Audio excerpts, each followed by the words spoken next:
Okay, thank you. Let me share my slides. Are you able to see it? Yeah, we can see your slide. Go on. Okay. Okay, let me get started. So hopefully you can hear me well. Sorry that I could not join you guys in person. It really is a pleasure to join this meeting, this conference. So I give a state report for 3V1 and also some overview what we are doing and what I'm expecting to do in the next 2 or 3 years. So the next slides, one second, hopefully it's working. Somehow my slides got frozen. Let me see what's going on.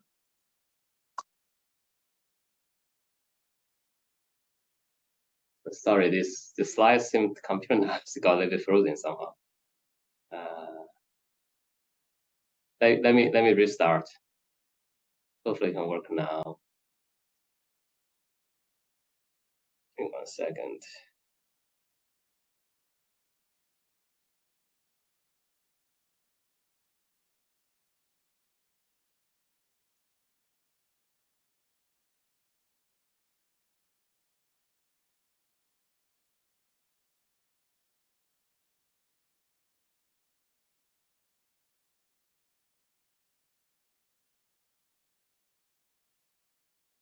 I hope you can see the screen now. So somehow the screen was frozen last time.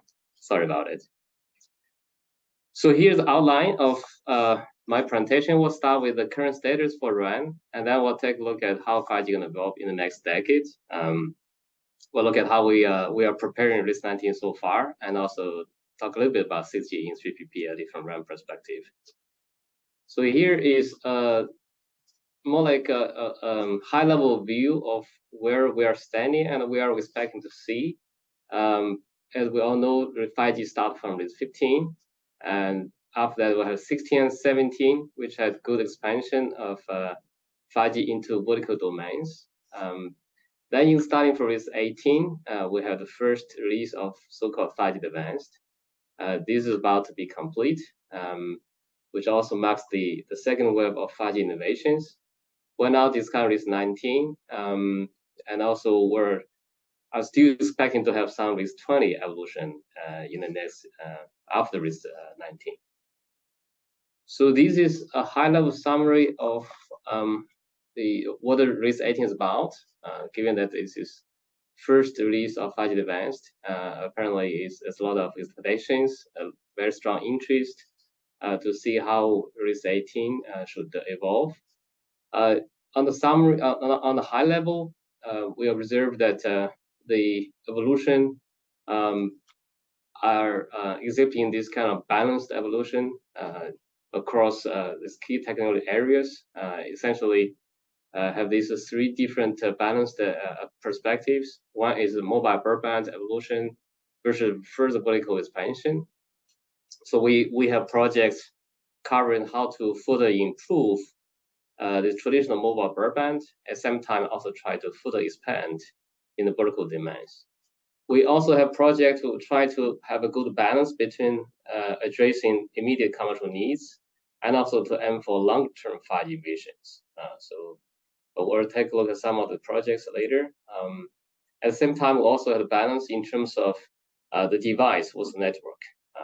Previously, there's a lot of emphasis on the device side. We also have some flagship projects, if you will, to focus on network side.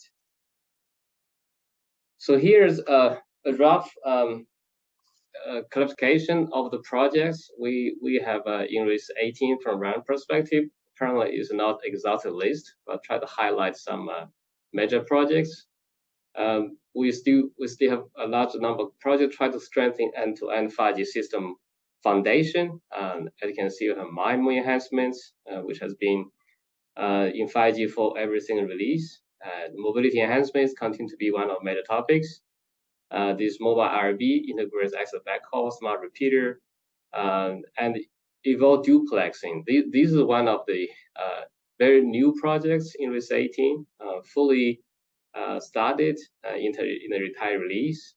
Try to see how we could further addressing, especially for TDD, the coverage, latency, or the different issues. Try to exploit this duplexing domain.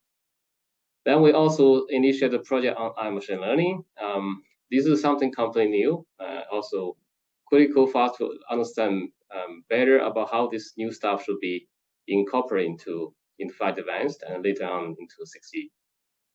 Green networks, this is one of the things that can be viewed as a balanced evolution on the network side to see how we could also contribute from our perspective, how to minimize energy consumption. Then at the same time, there's a lot of application of 5G into virtually all devices and use cases. So we have this XR. This is one of the flagship project for us. This could be the next use case for us to see how 5G could really be fully utilized. Then we have RedCap for the evolution, continuing for the 17. And then Starlink further painted, positioning further improved. And they have drones, they also called UAVs, and multicast and other enhancements. So this is just to show you the timeline. I'm pretty sure other teachers also, Wanshi are going to show you more details about this, the current status. Essentially, we're very happy to say that we're able to finish this as scheduled, able to have ground functional freeze on time in September. And now we're trying to see whether we can have the functional freeze for run 2, run 3, run 4 in December as scheduled. So now how will we see 5G evolve in the next decade? To give some high-level views at this point, is still, they can imagine, still something to be developed. So we do expect to see the RIS-19 project to be approved in December. We'll target the 18 months duration for RIS-19. This second third bullet is copied from the conclusion we had from the first workshop on RIS-19, which happened in June this year. Essentially, we still see that RIS-19 will primarily focus on continuing investing in 5G advanced commercial deployments. So this remains the critical path for us to make sure the 5G commercial deployment can be successful. And then, of course, we will still continue addressing these balanced evolutions, the 3 aspects I just mentioned earlier. And also, at the same time, it's become increasingly more critical for us to be able to address for real and urgent commercial deployment needs.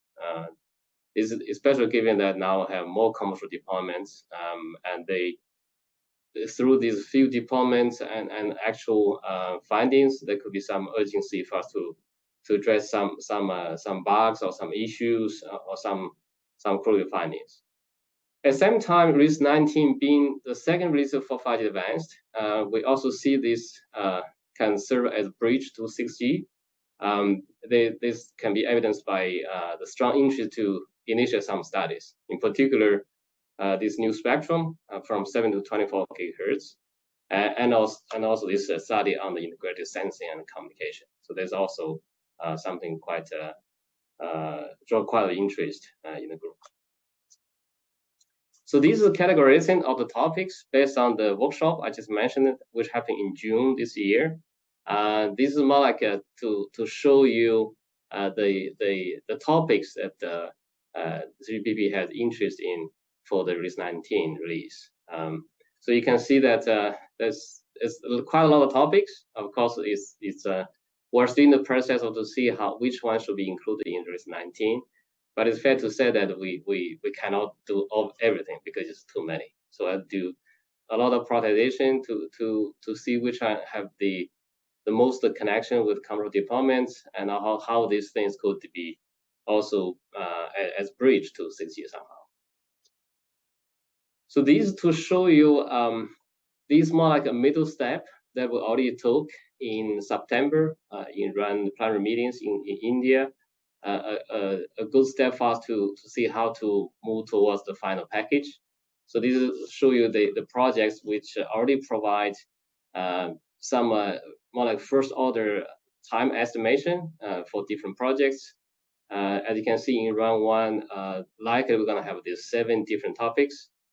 And machine learning for interface, MIMO, duplex, MBUIT, AES, low power vector receiver, and the sensing, and also new spectrum. So that's the the middle step we got in India for run 1. We have something similar also for run 2. Here you can see 5 different projects: mobility enhancements, XR. We have this NTN, this satellite communications for both NR and IoT, based smartphones and motion type communications. At the same time, there's also a very strong interest to try to start some additional aspects for machine learning, and basically mobility that will be led by run 2. And similarly for run 3, there are 3 different projects. There's continuation of machine learning in GRAN. We'll probably look at some new use cases to see how AI machine learning could help. There's also continuation on the some MTT side, and also these additional topology enhancements. Primarily 3 different aspects: FAMTO, the so-called web wireless access backhaul, and also some interest on the mobile IP aspects. Okay, I only have 1 slide on what to expect in 6G, because probably there's a lot of interest on 6G at this point. But from 3G perspective, we're still primarily focused on 5G advanced, as shown earlier, RIS 18 completion and RIS 19 package approval. At the same time, also, I forgot to mention that for run 4, the package approval will be in March next year. So in any case, we do expect us to provide some development on 6G at a certain point, which will be necessary to have input to the MT 2030 process. But of course, we have to somehow to see how we would come up with a timeline for 6G. But this will be decided through the usual contribution-driven and consensus-based process. Some quick questions are listed here, just to show these things could be involved in terms of discussion. One will be the first specific workshop, whether it should be some run level study in terms of requirement, use cases, channel modeling, and different things ahead of the first workshop.